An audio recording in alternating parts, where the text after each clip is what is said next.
কোরআনের মধ্যে দুইটা সূরা শুধু ঝাড় ফুঁকের জন্যই আল্লাহ নাজিল করেছেন, একটা সূরা ফালাক আর একটা সূরা নাস। সুবহানাল্লাহ বলে।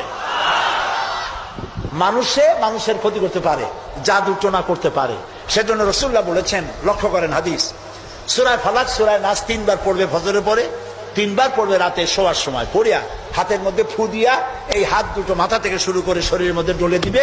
রাসূলুল্লাহ নিজে এটা করতেন। আল্লাহ রাসূল বলেছেন, এই আমল যে করবে, দুষ্ট জিন, দুষ্ট শয়তান, দুষ্ট মানুষের অনিষ্টতা থেকে আল্লাহ তাকে হেফাজত করবেন। সুতরাং এই তাবিজের ব্যবসা ছাড়া উচিত এবং সব রকমের শিখ থেকে মুক্ত হওয়া উচিত। তাহলে আল্লাহ তাআলা আমাদের প্রতি রহম করবেন। আল্লাহ তাআলা জিজ্ঞেস করছেন, ছেলে মেয়ে সুস্থতা অসুস্থতা মানুষের কাছে চাও কেন? আলাইসাল্লাহু বিকাফিন আবদা। আবার শোনেন, কে বলতেছেন কথা? আলাইসাল্লাহু বিকাফিন আবদা।